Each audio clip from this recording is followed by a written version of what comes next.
Hello everyone, welcome to KadaiKathais.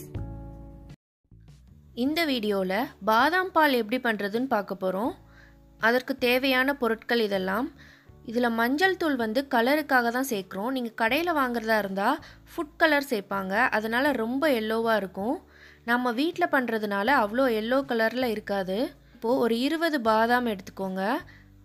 அதை over night ஊற வைக்கலாம். அப்படி இல்லை உடனே பண்ணணும்னா ஒரு 1 மணி நேரம் சுடு தண்ணீரில் ஊற வச்சா கரெக்டாக இருக்கும். 1 மணி நேரம் கழித்து பாதாம் இப்படி அமுக்கினீங்கன்னா தோல் தனியாக பருப்பு தனியாக வரணும். இப்படி வந்ததுன்னா நல்லா ஊறிடுச்சு அப்படின்னு அர்த்தம். எல்லா பாதாமையும் தோல் எடுத்து மிக்ஸி ஜாரில் சேர்த்துக்கோங்க.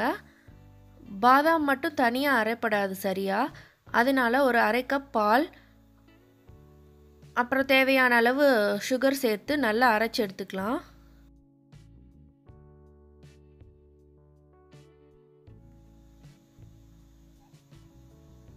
இப்போ நாம் பேஸ்ட்டாக அரைச்சி எடுத்துக்கிட்டாச்சு.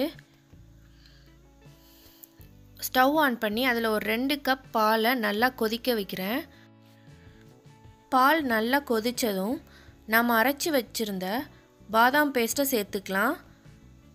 சேர்த்து நல்லா கிளறி விட்டுக்கோங்க. லோ ஃப்ளேமில் வச்சுக்கோங்க, இல்லைன்னா பால் பொங்கிடும். இப்போ இதோட ஒரு பிஞ்ச் குங்குமப்பூ, ஒரு பிஞ்ச் மஞ்சள் தூள் சேர்த்து நல்லா கிளறி விட்டுக்கோங்க. குங்குமப்பூ ஃப்ளேவருக்காக தான் சேர்த்துருக்குறேன். உங்களுக்கு பிடிக்காதுன்னா ஸ்கிப் பண்ணிக்கோங்க.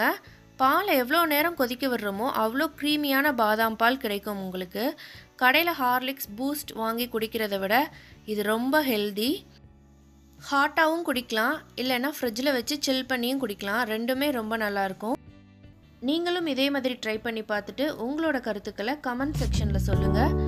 மறக்காமல் நம்ம சேனலை சப்ஸ்கிரைப் பண்ணிக்கோங்க. தேங்க்யூ ஃபார் வாட்சிங்.